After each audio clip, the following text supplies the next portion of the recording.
Welcome to Chalk It Up with Lisa. I'm Lisa Boone, the owner and artist of Chalk It Up with Lisa, and I'm sitting here in my back porch prepping and painting this bench. Well, I'm about to paint the bench. All I've done is I used Totally Awesome. A lot of times I just use blue Dawn dish liquid and water, or vinegar and water, Fancy Farm Girl, and then I have this mixture of a whole bunch of our whites, and I put it all together. I had a big project and I didn't have enough of one white, and I just mixed it all up, and I've had so much left over and I've used it multiple times. So I'm actually using this white over it. I'm going to decoupage a Roy's cycled tissue paper on the top of here. I've got my fine mist sprayer, and I'm going to put the paint on. Now my paint is a little bit chunky. That happens with clay-based paint. And so all I'm gonna do is, and I'm going to pour a little bit of water in my paint to thin it out. And that's really one of the very many reasons why I love DIY paint, because there's so many cool tricks and so many things that you can do with it. I'm gonna mist my brush also.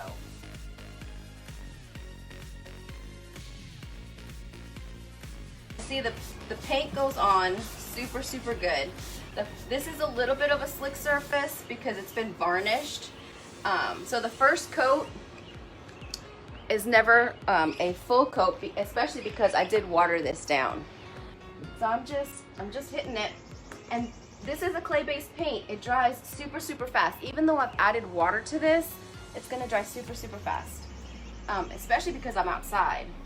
So a little bit goes a long way. I didn't have hardly any paint in this jar, and it was thick. Because it's clay-based, sometimes it'll dry out at the bottom, and it's going a long way. So I've been able to paint this whole bench with just a very small amount of paint.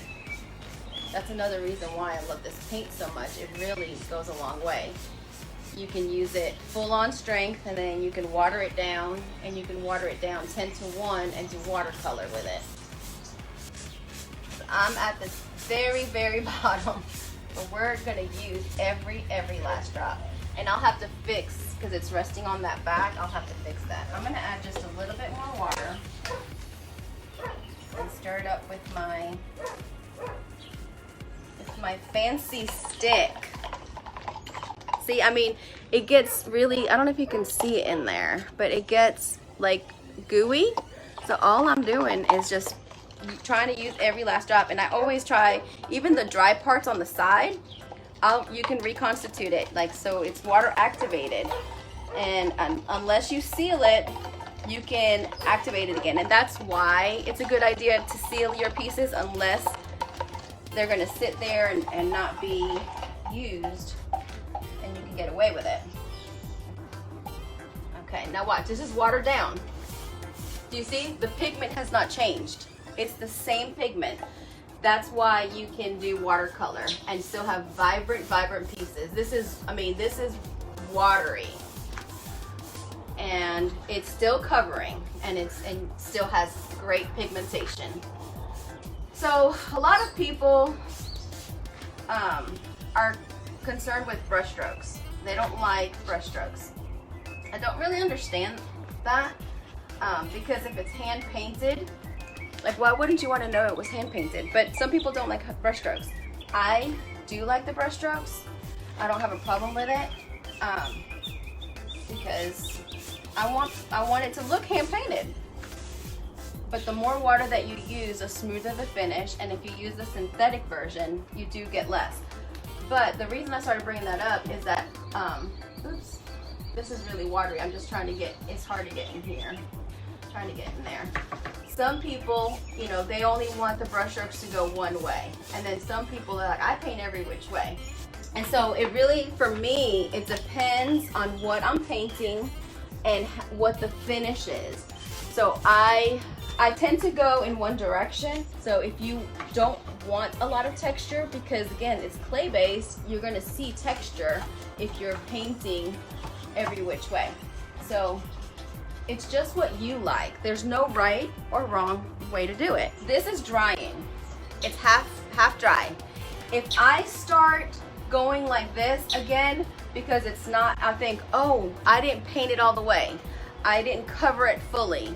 And you start going back and forth, what happens is, as I start painting, because the paint is water activated, what will happen is I will actually lift off the paint. So what you want to do is paint it, do the first coat, let it dry. Then, this sounds weird, but then you take your water bottle and you mist it again and you do your second coat, and then it goes on, and it just goes on smoothly. So you never want to overbrush clay-based paint.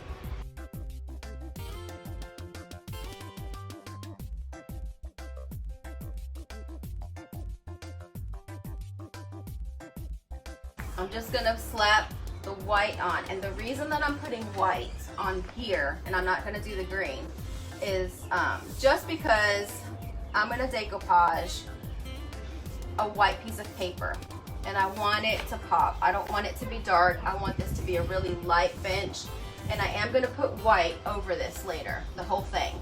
And then I'm gonna wet distress. All right, so I'm using this paper.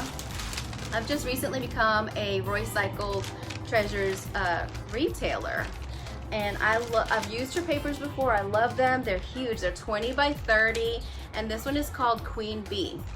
And so what I'm gonna do, again, I put 2 coats of the liquid patina, and I think I was toying with how I was gonna place this, because I knew I wanted the flowers to be in it. It almost fits, but it's just a little bit shy. And then I was looking at this circle, and then I finally decided that I want the full circle. So I'm just gonna take this up to the end, and then I'm going to cut off this top portion. And I will save this. I'm just gonna score it, and then I'm gonna cut it. And I will definitely save this, because I could use this in another project as a filler. While I'm doing this, I'm gonna tell you a story. This is the anniversary of the 1-year anniversary of a trip that I took to New York.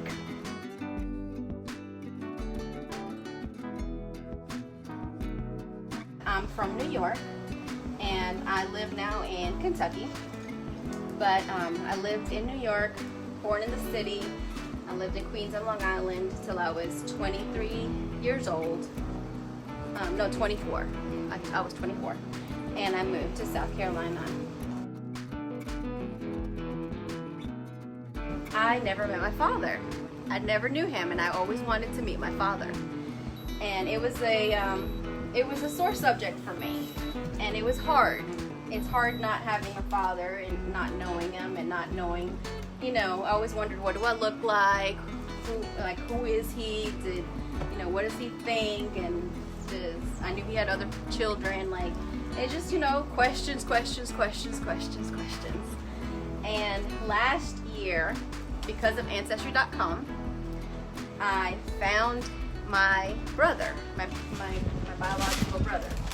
He's actually my half-brother. And then, of course, he told me that my father was alive. And I knew that I was running very, very close to potentially not meeting him because of his age. He was way older than my mother. And see, I'm ironing on, and look, I mean, it's stuck on here. And so I knew that there was a great potential, because he was in his 70s, that he would not be here, but he was alive. And I got to meet him Memorial Day weekend last year. And I met my 2 brothers and a sister. I had another sister, but she passed away. She had died a few years back of cancer. And then my father's mother, my grandmother, she lived to be 104, and she had died in 2012. So I'm like, if I could have, I could have met her, but I didn't meet them till now. God knew, and he totally didn't have to do it, but he blessed me and allowed me to meet them. And today is the 1-year anniversary. It was a Thursday that I flew to New York on the 23rd, and I met my two brothers. They met me at the airport with my husband, and then we went to the hospital to see my dad.